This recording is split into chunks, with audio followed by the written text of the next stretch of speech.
bang time. Are you done? Ready to go?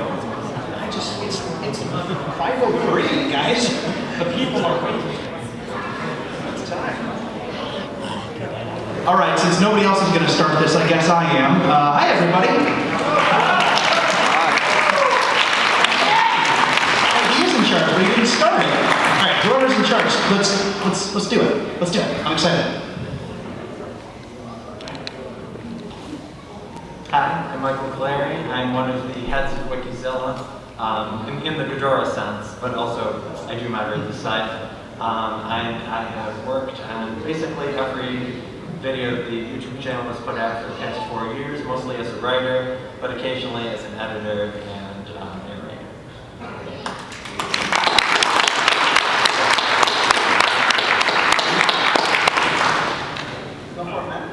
I'm Elijah Thomas. I'm the host of the podcast Kaiju Conversation.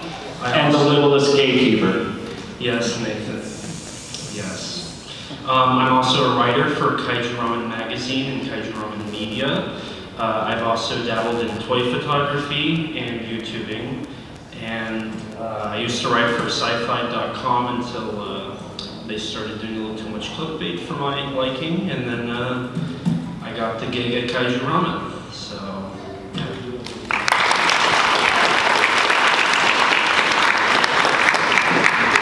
I'm Jake Denanzio.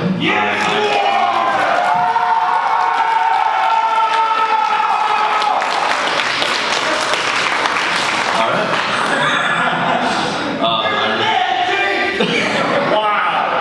I run the YouTube channel by Kaiju Legends. I do a lot of things from a fan series, like kind of revival of Zone Fighter. I also do a show called Planet Kaiju, which is like a variety kind of thing. I do everything from dissect Godzilla's Revenge in an academic style to grilling Monster Arts toys on a barbecue. And people don't like me for that one, I'm sorry, but that's me, I guess.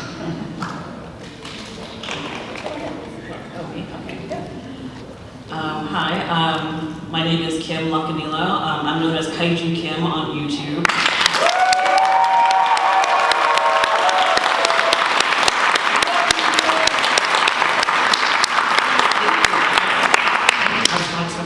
Thank you.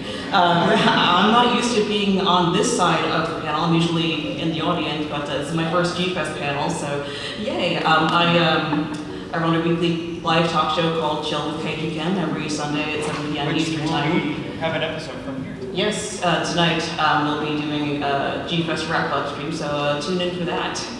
Okay.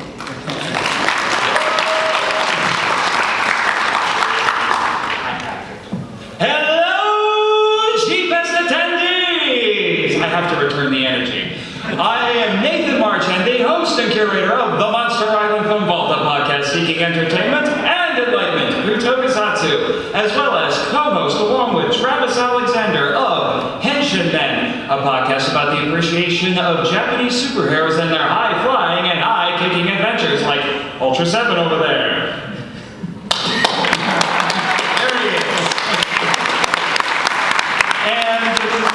My other co-host would kill me if I didn't mention it. How many Power Ranger fans we got in the room? Got a few over here. I am the co-host of The Power Trip, a journey through the Power Rangers franchise with Michael Hamilton. And now I don't run this show, but you should all look up Power Rangers the audio drama, which is run by Carl Dutton over in jolly old England. And it is an incredible reimagining of the original Mighty Morphin show that is a little bit more grounded, but still has a little bit of that cheese we love. And I play Rita Repulsa's brother on that show. I just joined the cast a few months ago. Okay, I guess we're doing it like this. It's the first time you haven't had to hand me the mic since the entire weekend. I know, right? Hello, everybody. My name is Daniel DeManna. This is my 8th panel, and I need a nap. Among other things, I am the creator and author of the Godzilla novelization project, which is...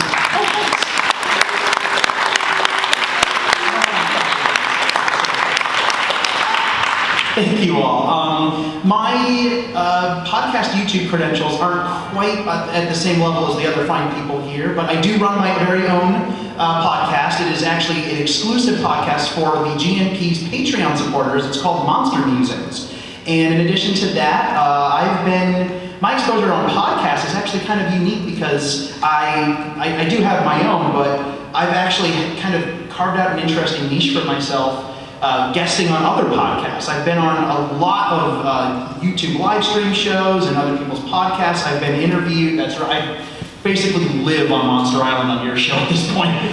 Yes, you do. Yeah. As both a guest and a voice actor, because the Film Vault has audio drama segments. That's true. So in addition to being interviewed for Kaiju Academia on the podcast and co-hosting and all kinds of crazy stuff, I've actually been able to do voice performance. I do not consider myself an actor by any stretch, but I do like doing goofy voices. If anybody out there, yes, quite. If anybody out there listened to the Godzilla Unmade episodes, which adapted unmade Godzilla films into audio dramas, I played Dr. Shida in the Bride of Godzilla episode. I got to be a crazy old scientist, and on Nate's show I play like 800 Several characters. Yeah, I play a few characters. My personal favorite is Dr. Dante Dora, the resident expert on Matango on Monster Island. It's true. I'll probably bust that voice out at some point. Please do. Do we have a Dr. Dora fan in here? Okay, we gotta do this. So, Oh boy, here we Alright, here we go. MIFP Nate time. Well, hi, Dr. Dorff. I wasn't expecting to see you at G-Fest today. I wasn't expecting to see me either, Mr. Marjan, but nevertheless, here I am. So, were you happy to see one of your children in the costume parade last night? Oh, you mean Jeremy? Yes, he is one of my favorite children. People who haven't listened to the show are not going to know what is happening right now. Yeah, we got a couple of listeners out there, but yeah, one of my characters is one of my characters is a crazy guy who studies the Matango under the island on Nate's show, and I'm not gonna. We got other people to talk about, but You play a podcaster in a movie. Yes. Oh my gosh, thank you for reminding me. If anybody got a chance to see or pick up the Zillafoot Blu-ray from the SRS table, I play the podcaster in that film. I have a scene in that film where I play basically myself. It's hilarious. And I just ad-libbed for about 5 minutes and just did silly stuff, and Ron put it in the movie. And Best part of the movie. That and the wife. Oh, that's I watched number 2's a better character. Line. I have no idea when I was appointed head of this panel. For the record. I just assumed you were. I mean, I submitted this panel, but I thought you were in charge.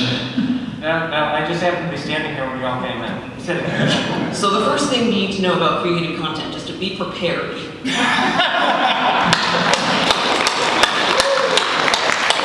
You had Get Roasted by Kim within the first 10 minutes of the panel. I had that on my bingo sheet. Check.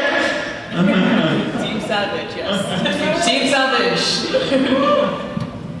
Well, I guess just to kind of spur a little discussion here, how many people in this room are content creators of their own in some way, shape, or form? Okay, cool. I guess to start off, we can kind of just give a little synopsis of how we got started and where that's kind of taken us. Just sort of give a brief summary of how other people might be able to get a jump. Yeah, I actually have been a consumer of, I guess you could say, independent content, like what we do now, for a long time. I had friends who were podcasters back when it was a heck of a lot harder to be a podcaster. So I was a guest on their shows quite a bit, and I tried my hand at being a YouTuber. Didn't work out nearly as well as I would have liked.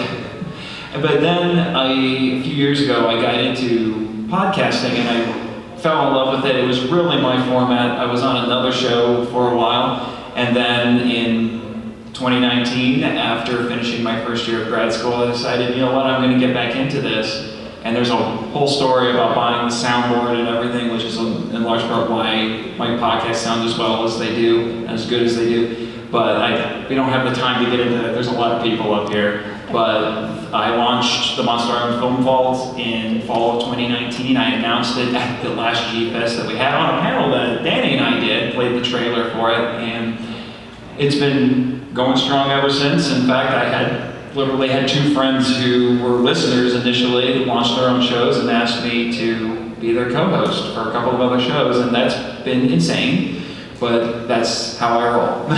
This is true. I guess what really kind of spurred me into trying to do a podcast. Okay, so before we go any farther, we have to name drop the great Kyle Young. Yes. We have to give him his due, Yes. because this is the guy who made Kaiju podcasting cool. Yeah. Kaiju Cast is, I think, has been an inspiration, at least on some level, for pretty much everyone here. I don't want to speak for everyone, but I'm assuming y'all are familiar with that. And when it ended, it kind of created this dearth in the... This very large void. Very big void. It was weird. In the 3 months leading up to when they wrapped up, there was a bunch of shows popping up. Yeah. It says a lot that like all of these shows popped up to kind of fill the void of one big one.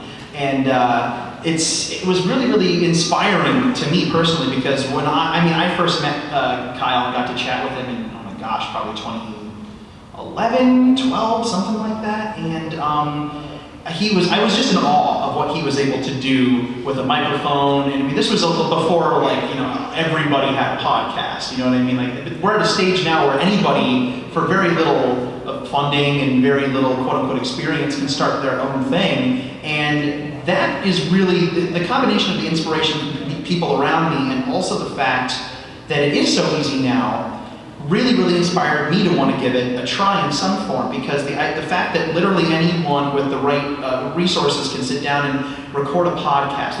I don't remember where I heard this, but this was not advice that was given to me, but I heard it, is that if you out there, anybody wants to start their own show, they want to start a YouTube channel, they want to start a podcast, all you need is a way to record yourself, and you're set to go. There are no other requirements.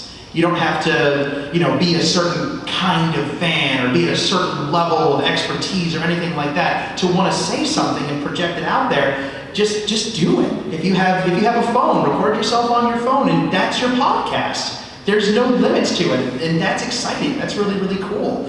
And when I heard that, I realized, that's actually a good point. Maybe, I guess I can just do this. I was putting too much pressure on myself. Because in my head it has to sound really, really great, it has to look a certain way, but that's not true. It can look any way you want it to. It can sound any way you want it to, and if that's dictated by a budget or experience, none of that matters. If you want to do it, just do it. So I decided, hey, why not? I'll try this for my patrons. My podcast, like I said, is behind a very, very expensive $1 paywall. It's a weekly show, and it's very, very low tech. I sit in front of my Yeti microphone with my tablet, and I record, and I do very little editing, and it's, between 5 or 6 minutes to up to an hour, however much I want to say at that particular time. And it's incredibly low tech. The amount of editing that people do video-wise, and people do like what you do, you've done some crazy editing on your show. You make life very hard for yourself. I do. Sometimes. And I haven't gotten quite I think I make it way too hard, to be honest. And I haven't gotten to that level yet. I'm still learning a lot and teaching myself and trying to learn new things. And I do technically have a YouTube channel called Kaiju, but I don't do anything with it. And I'd like to do more with it one day, but it's fun. It's something I hadn't tried yet, and I figured I wanted to do it. And that's the advice I'll give to everyone, is if you want to try something like this, there's no fixed parameters for what it needs to look or sound like. If you want to do it, just do it. Have fun. That's what I did. I'm sorry, I've lost track of the prompt exactly, aside from talking about how we got into this. Okay. So, a few months before I started editing for Wikizilla, they took the rather bold step of breaking off from Fandom, the corporation which hosts basically every fan wiki you've ever heard of, and starting their own independent site. Now, the problem with having your own independent site is that you do have to pay a host yourself in order to continue existing. So Titano Monte, the site owner, came up with the idea of a Wikizilla YouTube channel which could be monetized and used to help pay the hosting fees. By 2018, the channel had become successful enough. My bad, I'm trying. By 2018, the channel had become successful enough. The contributors to it were able to start taking home a bit of the excess money. And vulture that I am, that is when I became interested both in editing for the site and working on those videos. But it is rewarding in and of itself. I mean, obviously the money we make is not at all proportionate to the amount of time we put into these videos. It would be very difficult for that to be so. So it is very much for the love of the game, of telling people more about these fascinating films that, due to the language and cultural barrier, are frankly very difficult to find solid information about. And part of the appeal of working on these videos is getting to learn new things for myself. I'm typically not the one translating books and such from Japanese, so I get to learn that information too. I gotta say, the videos that Wikizilla does are just outstanding. They're just outstanding. I learned something new. I love the factoids. Like the more esoteric, the better. You know, and those videos really scratch that itch. I eat that stuff up like Tic Tacs. So you have created a very, very good source for that information, and it's reliable, and it's one of those things. There's a handful of YouTube channels, I think, where you find information you just don't get anywhere else, and yours is one of them. Like, that's incredible. You guys do incredible work. Absolutely. Kim, you should talk about what it's like to live stream. Like, that's a whole different thing we haven't talked about yet. Yeah, I suppose it is. I got into live streaming because I got invited onto a bunch of live streams by Monstrosities. Matt from Monstrosities over there is in the audience. Hi, Matt.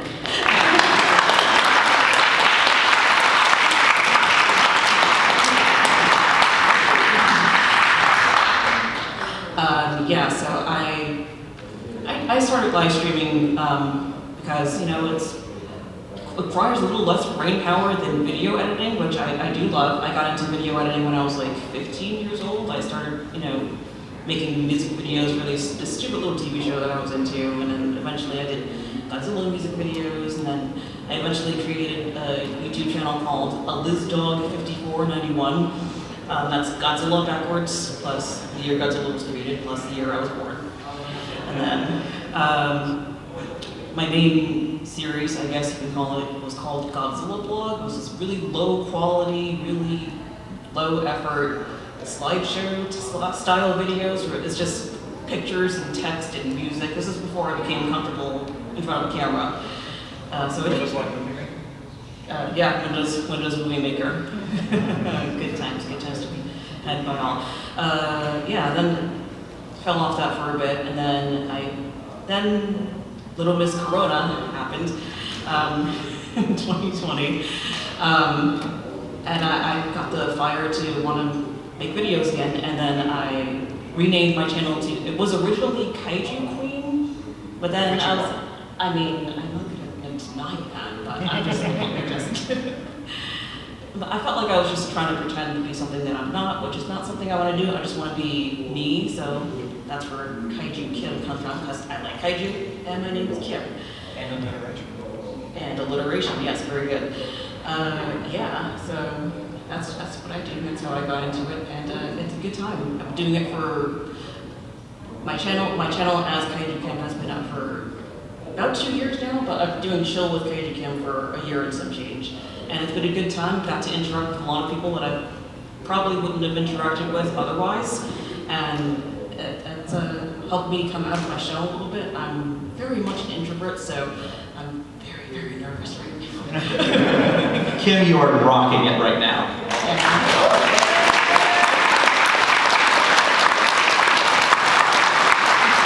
And your show, and this taps into another thing, because your show is so conversational. If people are, this is something about the Kaiju fandom that always blows my mind, is there's just so many creative people within this community. There's artists, there's writers, there's podcasters, there's people that do research, there's, you know, all this stuff. People who write books, people who write fan fiction. It's fill in the blank. It's such a creative group of people, and even if that's not necessarily, like, even if you don't have something that you're creating, all of us have stories that are worth telling, because I love a good Godzilla story.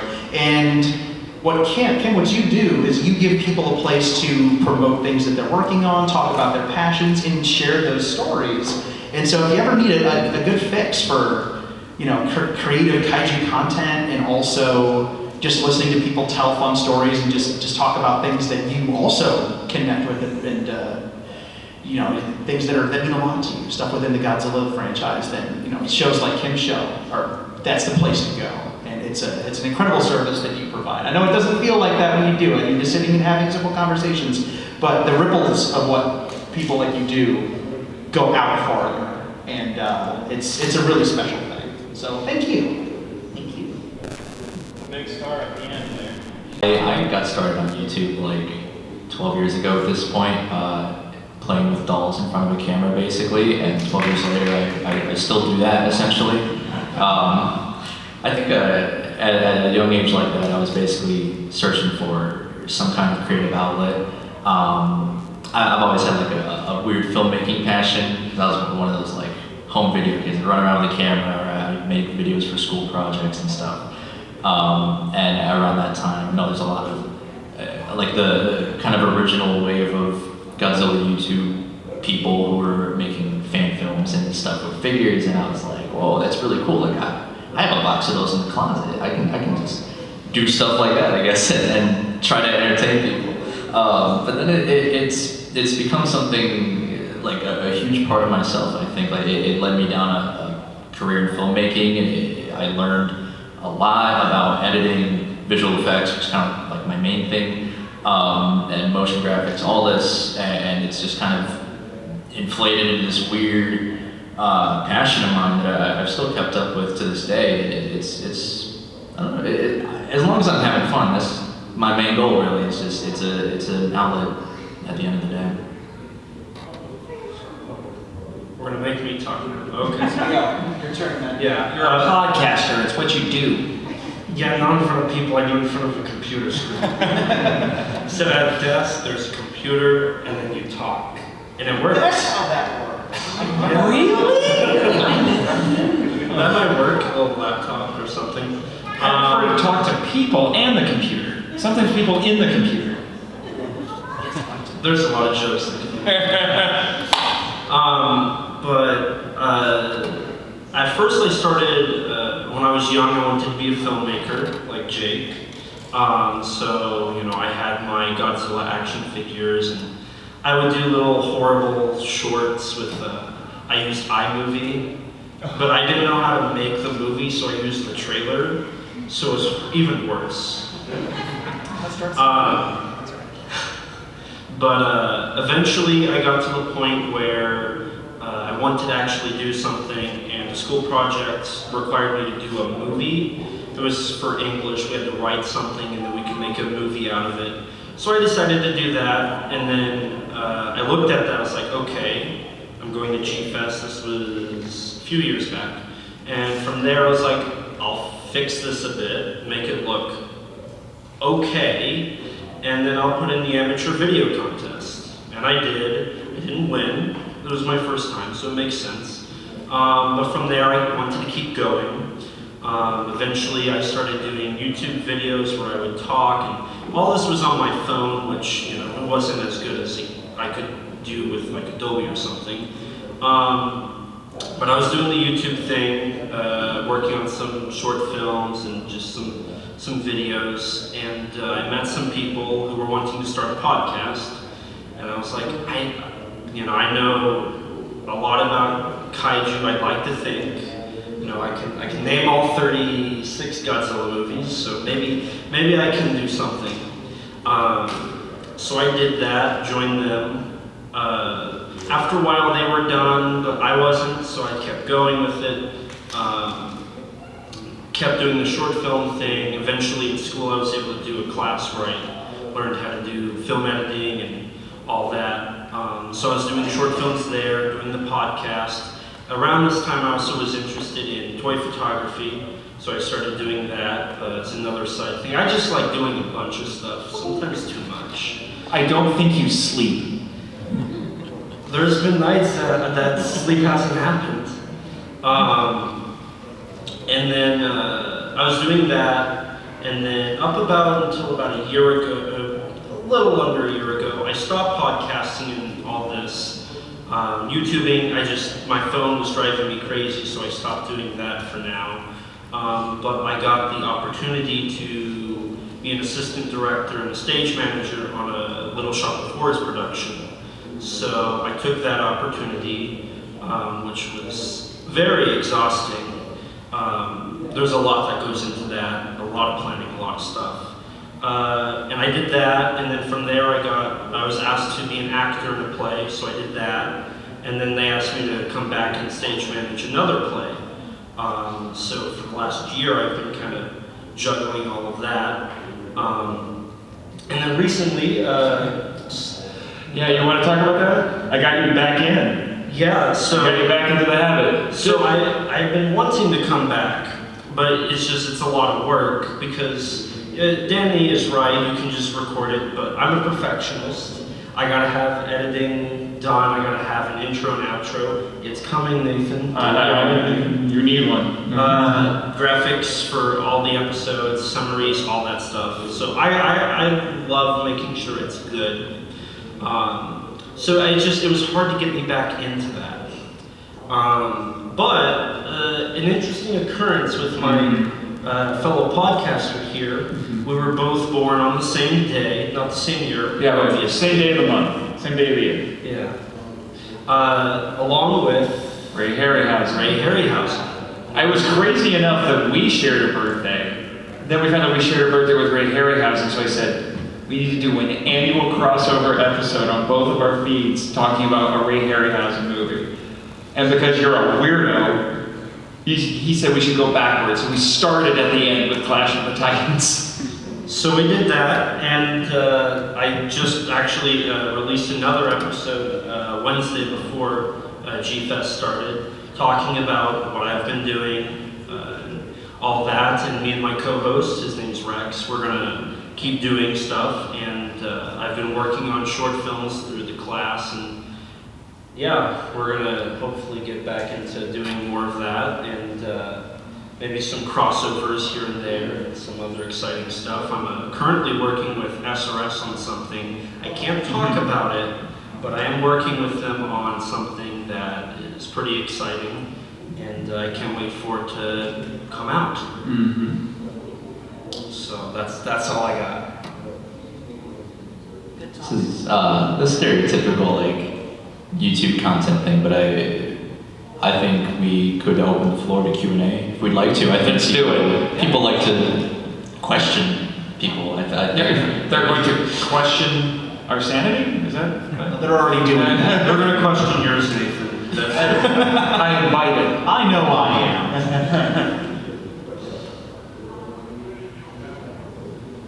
This is a question for Jay.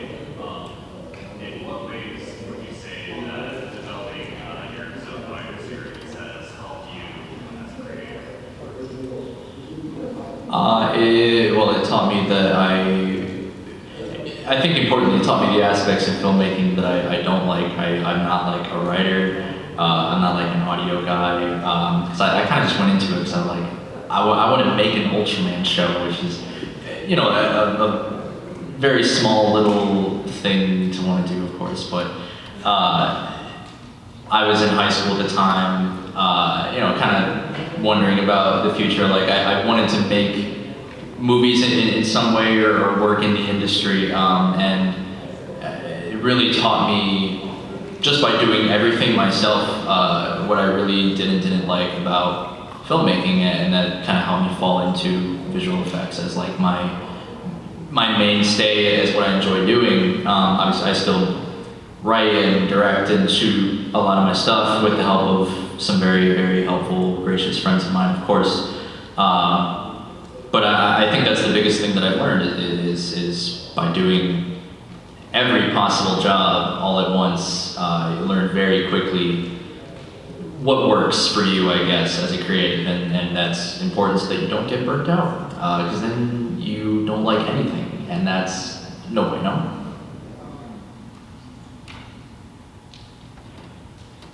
Yeah, so I have a question for you, Mr. Godzilla. So, what was the most memorable video that you worked on?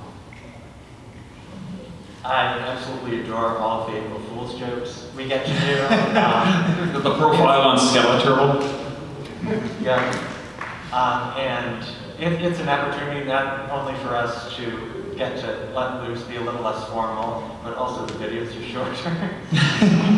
I think Godzilla, the Godzilla Capcom one, has to be my favorite. First of all, the absolute gift Warner Bros. Gave us, releasing a Godzilla movie the day before April Fool's Day. For those of you who didn't watch the video on premiere day, or have no idea what I'm talking about, we gave it the thumbnail and video title suggesting we were going to profile the MonsterVerse Godzilla and King Kong, which everyone has been clamoring for us to do for ages, and then you find out it's about a couple of children's book characters from the 90s. Brilliant. And of course, there was the fact that I effectively got to have my own filming unit, shooting my roommate's dog, demolishing a Lego castle, or it turned into us attempting to coax her into demolishing a Lego castle. We had to settle for her standing close to it, and then I did it myself with a GoPro strapped to my head.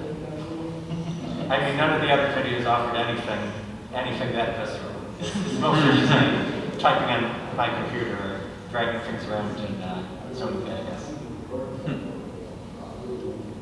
What other questions do you have?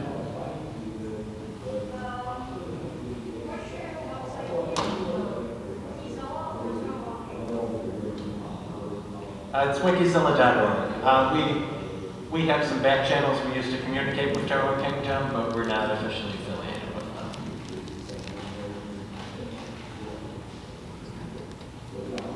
This is Will Bell. Good, bad, and ugly. Tell us about your favorite or least favorite type of content.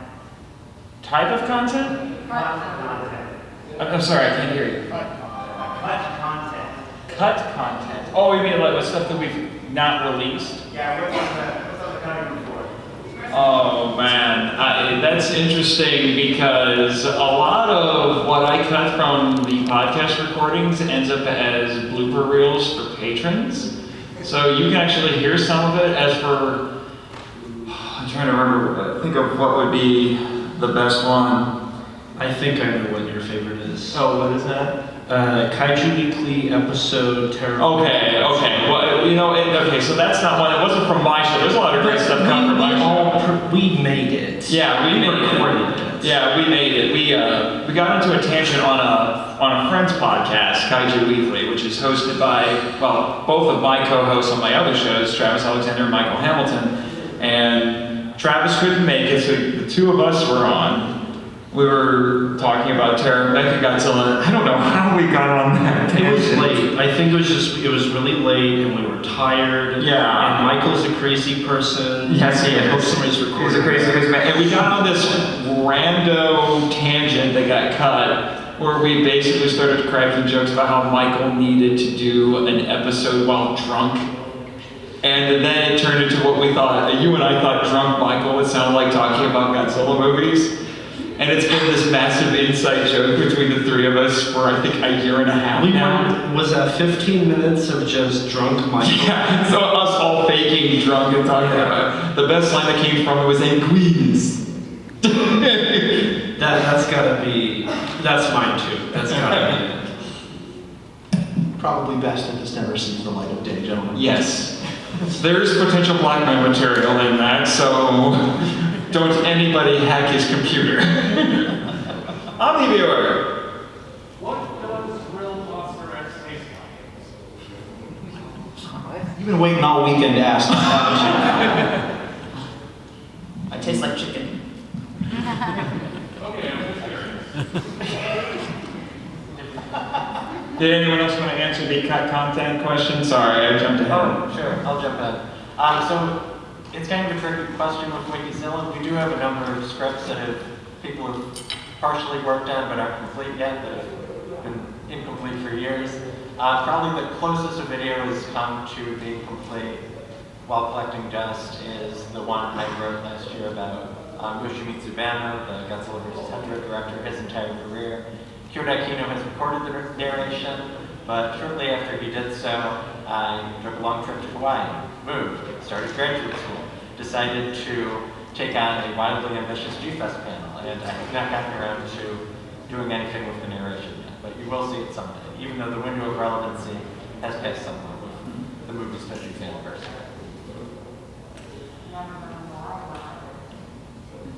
True. Doing more like, I guess, narrative kind of focused content, I end up with a lot of stuff that's cut, including just entire videos.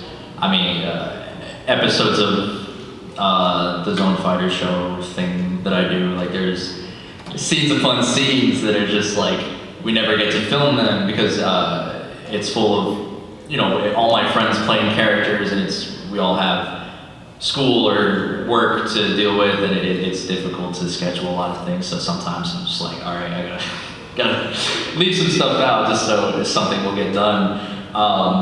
But I've also had entire video concepts left on the floor. I keep like a kind of like it's called a Trello board essentially, where I keep like a whole list of every single idea that I have, and a lot of them I'll move from like just a concept phase to a writing in production, and then nothing happens, and I just kind of like shove it off to the side in a trash can. But I think a big one that wound up getting cut was I was making a video about Godzilla versus Hedorah, like in the 50th anniversary and stuff. I'm trying to like resurrect it a little bit, but kind of like a weird academic dissection, but it's one of those things where like, Good luck with that. well, it's a lot of the things that, It's a metaphor. yeah, I get a concept and I run with it, and then I realize, wow, none of this works. I'm just gonna leave that to the wayside, and then I might resurrect it. I don't know. It's a weird process to go through a lot. I've had a couple. Oh, what now? Go ahead. Yeah, I was just gonna kind of piggyback off with what Jake was talking about, you know, just scrapping the videos altogether. I had a list of videos that I wanted to do, like a bunch of video essays. They were really cool topics, and then I just decided to scrap all of them because it didn't really feel like something I talk about. Like I'm goofy. I like to make wholesome and delightfully stupid kaiju content, including dramatic readings of, you know, kaiju songs. So, like, for me to do, like, intellectual videos, like, you know, scene analysis and, like, you know, video essay type format, it just, it didn't really feel like me, and that's kind of why I just kind of like, I'm just gonna put this to the side, hope it goes away, pretend it doesn't exist. And other than that, I just basically cut out, like, just the ums and uhs and awkward pauses. Wish I could do that in real life. Don't we all? I sure do. I've had a couple of voice stuff that I've done where for various reasons, I've had cuts of what I've done that didn't end up, and I didn't end up submitting those things. When I recorded for Dr. Shida, I did this sort of voice like this, where he's talking about Godzilla, and he's got this very deep sort of thing and a vague accent. And as you might imagine, an hour or so of that destroys your throat. I'm gonna paint this picture for you guys because it is hilarious. Me sitting in my bathroom, which is the most insulated sound-wise room in my apartment. Very funny. Wait, do you podcast with me from the bathroom? Anyway, so I record elsewhere for other things. I've since gotten a better setup. This was one of the first things I'd ever recorded like this, and I wanted it to be as good as I could, so I draped a bunch of towels over every surface on the walls of my bathroom, and I moved my stool in there and put my computer next to my sink and recorded, and I'm sitting in there going, that giant Archaeopteryx is fighting Godzilla over there in the corner, and it's ridiculous. And I get an hour into this thing, and I'm almost at the end. And it took me a while because the people above me kept flushing. And I had to wait for I had to wait for I've had that happen too. Some of my bloopers are the mammoths that live above me. Yeah, that's a big stomping around. That's a big thing. Like I have kaiju who live upstairs. Yeah.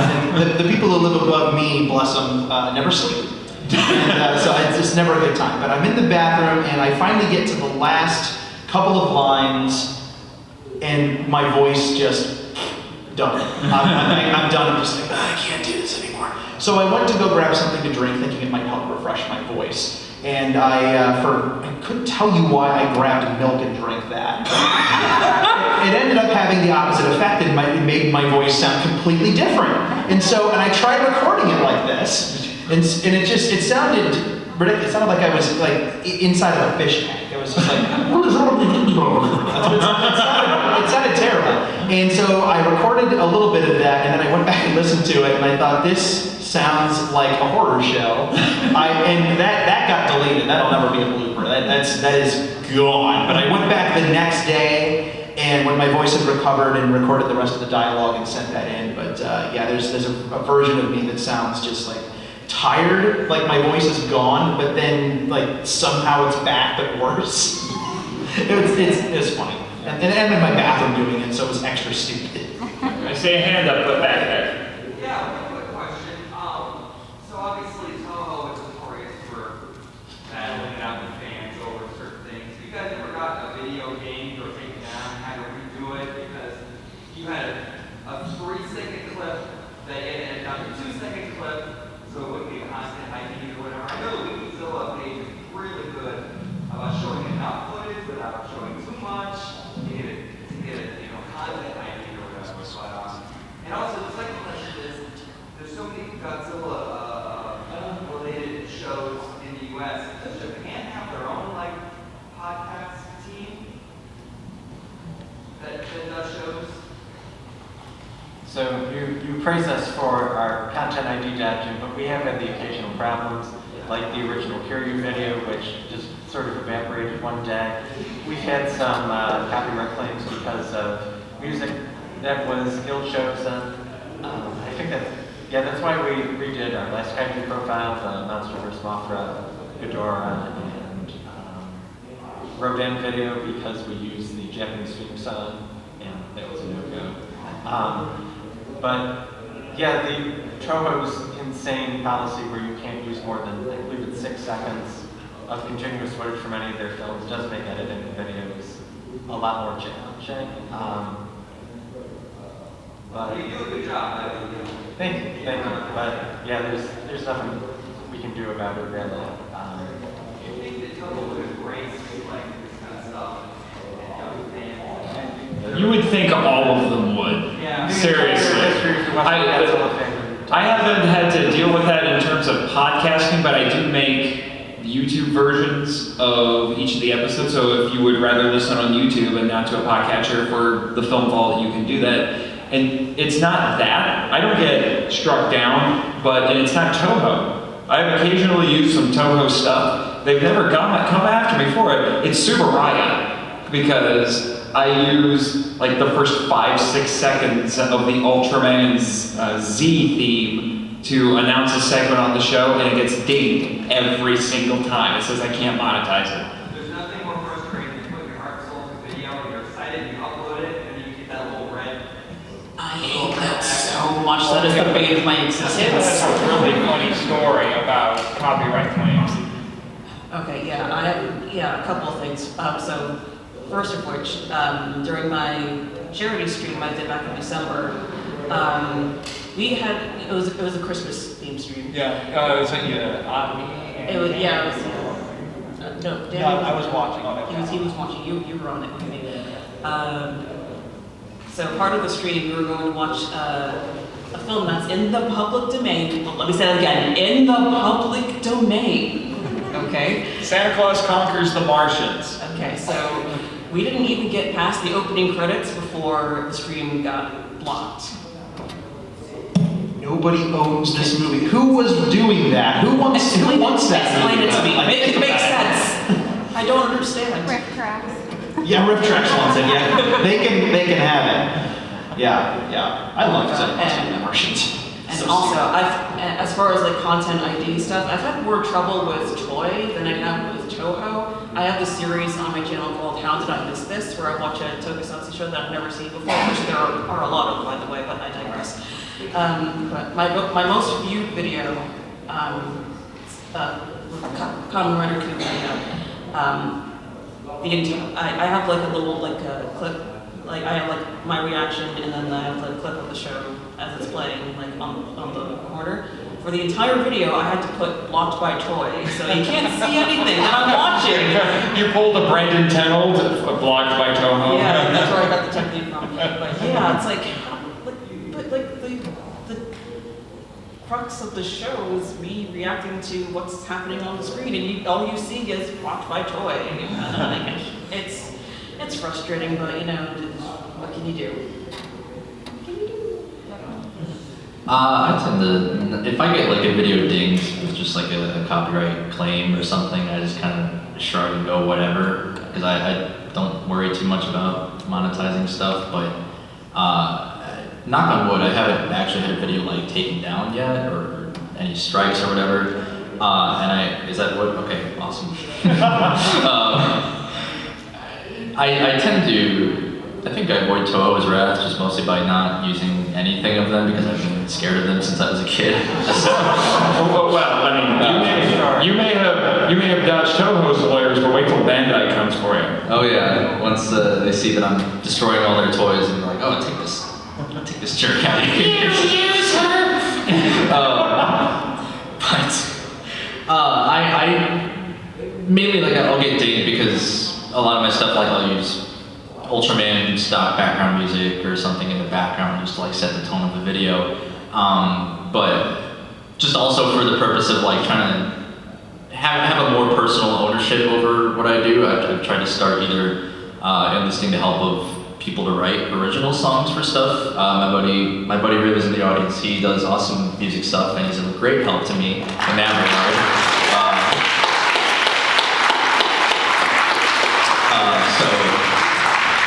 Like work with freelance composers otherwise, or using like stock music. I've done something similar to that on the podcast. There's a wonderful website called Overclock Remix that it's all done by amateurs.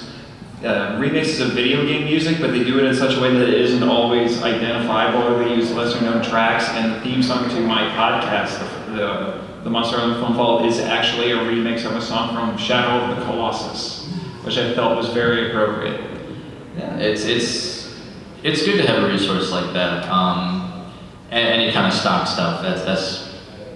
I would say my advice, honestly, at this point is just like use stock music. Besides Kevin MacLeod, everyone uses Kevin MacLeod, but it's very good to kind of build your own library of stuff so that you can just avoid the headache if you're concerned about that. But also, your second question about like on the Japanese side of YouTubers and podcasts. I can't speak on the podcast end myself personally, but I don't, as far as I'm aware, but you know, the language barrier makes it a bit more difficult to totally perceive it, but I don't think YouTube like personalities or whatever like kind of the US has are a prominent thing over there. You'll find a lot of toy review channels, like, you know, the day a new soft vinyl or Monster Arts drops, there will be people dissecting it and reviewing it and stuff. But there's also a lot of like incredible like effects artists and stop motion wizards over in Japan. I'm forgetting the name of one guy in particular, Anna something, who does incredible like stop motion with like the new Shin Ultraman figure arts or something that came out. It's incredible. So there's a lot of stuff over there to find if you're curious for more independent works.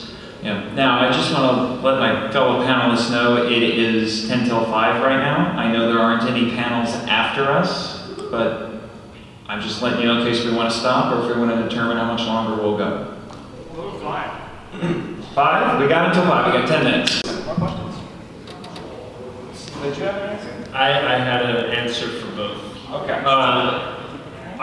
For the podcast, I've tried to keep it 100% original, or like if I am getting like, for the intro that I'm working on, Nathan, I had somebody remix it, and then I rewrote everything that I wanted to put in, so it's completely different from its original source material. When I did the YouTube stuff, I did 2 top 10 videos, and both of them got flagged by Toho, and I had to end up cutting it. But the annoying thing was all the footage I took was from YouTube videos that weren't licensed, I guarantee that Godzilla Fan 15, who has the full fight of Final Wars, Godzilla vs. Kaiju Ghidorah, did not license that from Toho. So it was a little annoying there. So Toho's been very annoying.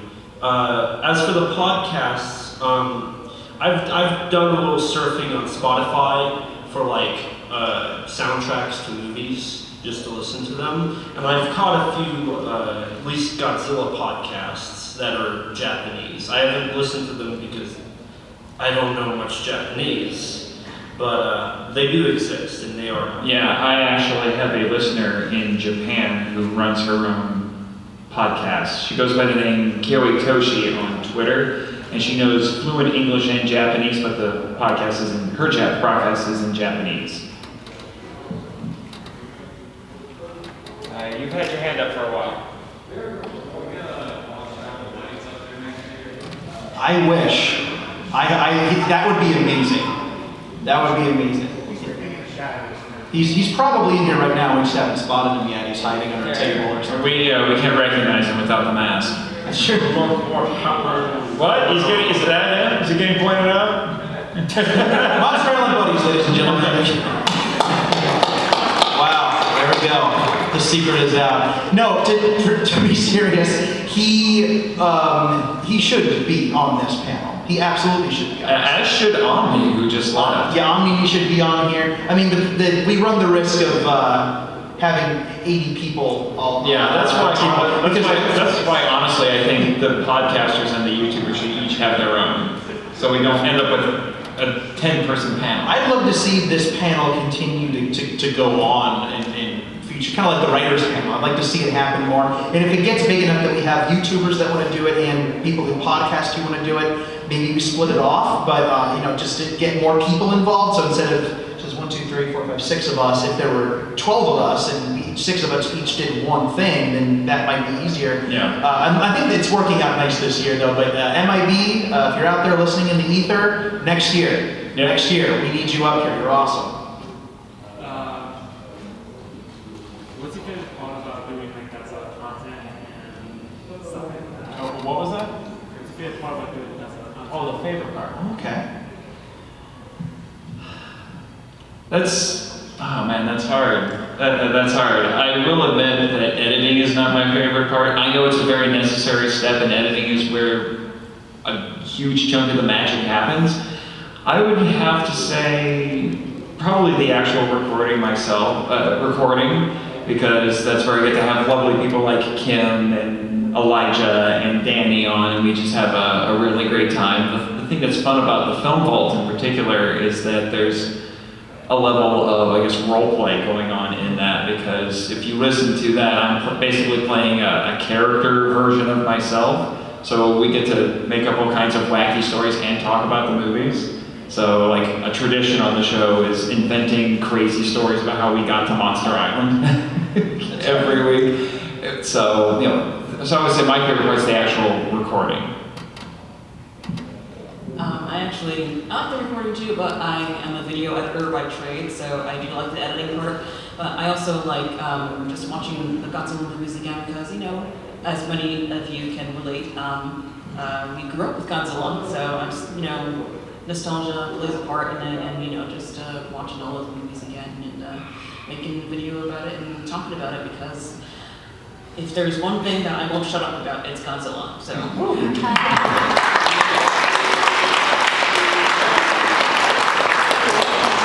I guess for me, it's hard to pick down just one thing. But I guess what I'll go with is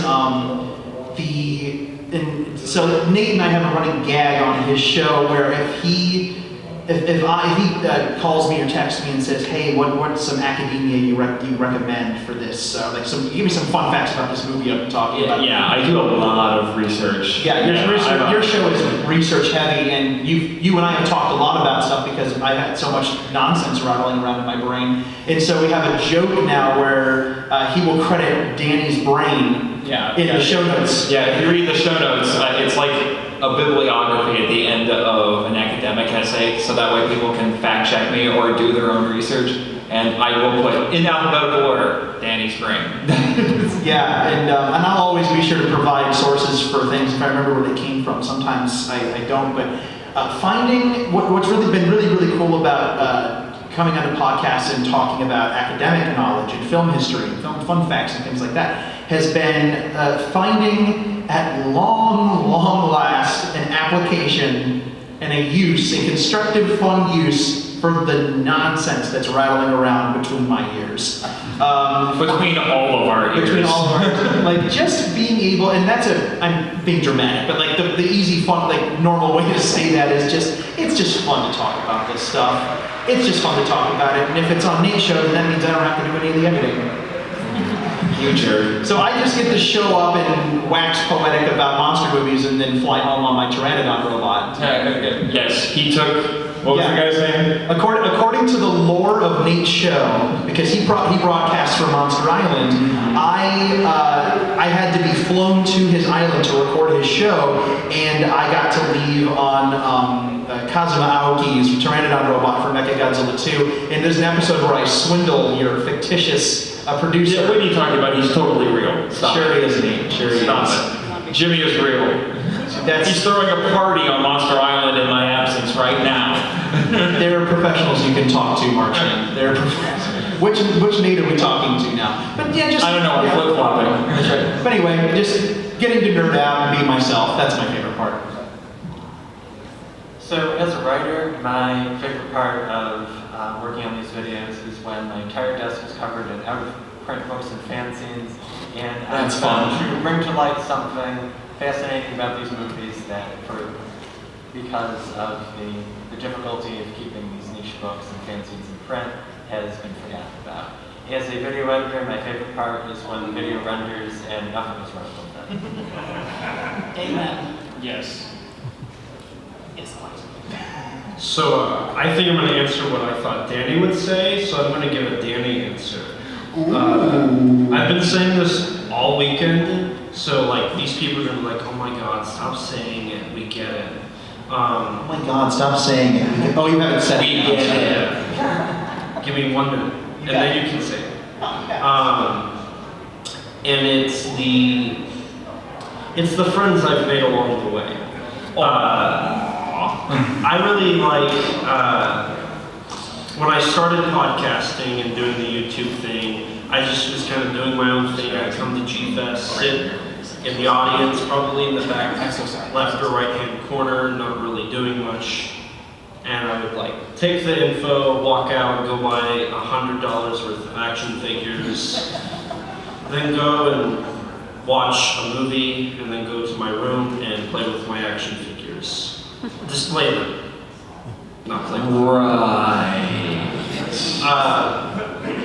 But since starting podcasting and the gateway through YouTube and writing and all that, I've been able to make some really good friends.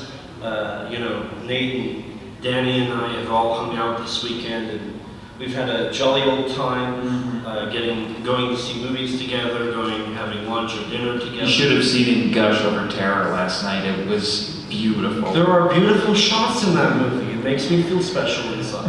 I've never seen this 12-year-old so happy in all the time I've known him. 12-year-old. You're gonna pay for that, Marchand. One of these days.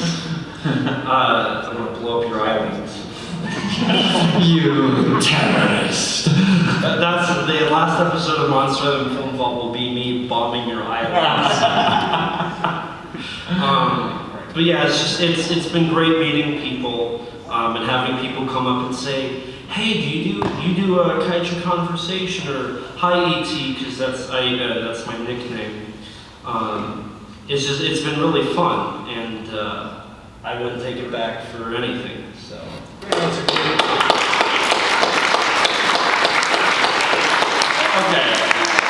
I have to bring this up. I will do it briefly. Keep talking. I'm sorry. I'm also with you, Michael. I like my exports going on. I do a lot of exports. I think my main thing is just like the sense of unity that it kind of brings. Is like, I mean, you get that feeling like growing up as a kid, of course. Like Godzilla's not the cool thing to like. Again, this is always like a creative outlet of mine, but it's very nice to be able to share my love for all of this and really just entertain people, I guess. I mean, people seem to like it enough, but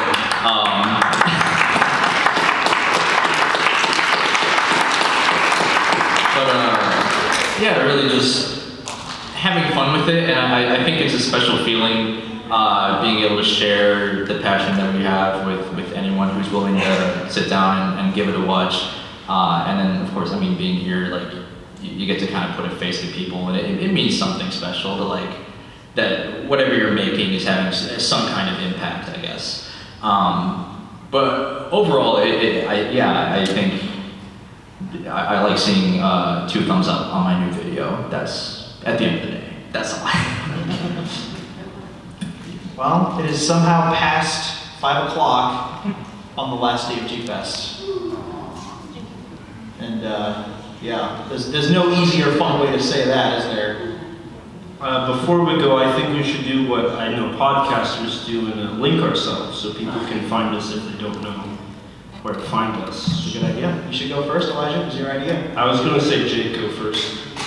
Then you should go first. He's the big star here.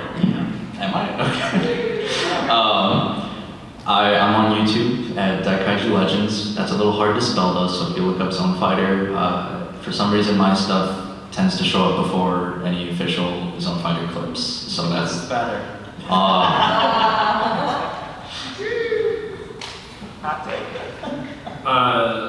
You can find me on Twitter, YouTube, or Instagram at Kaiju Conversation or Kaiju Converse. Either way, it should work. It should work. Or you can find me on YouTube or Twitter at ET13 Productions. I don't do a lot on that one because I'm working on other stuff, but you know, it's another way. So the Wikizilla YouTube channel is simply called Wikizilla. The site is wikizilla.org. And my personal Twitter is AstoundingBB, where I typically just post weird kaiju obscurities I discover. For people who want to jump into the Godzilla novelization project, the easiest way to do that is to go to GodzillaNovelizationProject.com and see what's cooking there. If you'd like to check out the Monster Musings podcast I mentioned, that is, like I said, that's behind a very, very expensive $1 paywall. So there's a Patreon, so if you go to Patreon and look up the Godzilla Novelization Project, that's there. I'm terrible about plugging my Patreon because it's always weird asking for money from people, but it is there, and if you really like what you see and you want to support me with your hard-earned money, it goes towards helping make the project better, and you get a podcast out of it as well. And if you want to hear me talking and being crazy and waxing poetic about monsters, then, I mean, search up, definitely search up his shows and look up Kaiju Weekly and Kaiju. I mean, it's got Kaiju in the name. I've probably been on at least one episode. There are a handful of episodes of shows I haven't done yet, but I'm kind of out there all over the place, and you'll either hear me talking academically or you'll hear me talking in a silly cartoon voice, because that seems to be, yes, quite, yes, indeed, yes. The main thing for Monster Island Film Vault, if you want to get all the links to all this stuff, so go to the website monsterislandfilmvault.com. As for Henshin and the Power Trip, go to the Kaiju Ramen website, which it's Kaiju Ramen Media? KaijuRamenMedia.com. There's a podcast page. And for Power Rangers the audio drama, if you want to look that up, I'm trying to remember if they have if there's a website for that. I don't quite remember. I think it's Scyther Productions makes that. So you can search Power Rangers the audio drama and find that on your podcasters, and it's on YouTube. And I think that's basically everything. Also, you can join the MIF and Patreon. Yes, the Man Money Podcast, I know. All right, on YouTube, I'm Kaiju Kim. On Twitter, I'm Kaiju Kim. On Instagram, I'm Kaiju_Kim. I mostly update stuff on Twitter, so you can follow me on there for updates on videos, live streams, or just random thoughts from my brain, which happens quite often. All right, that's me. The end. Thank you. I think that's us in general. I think we're just about done. Thank you all so much for coming out and listening to us. We went a little long. That's pretty much it, right?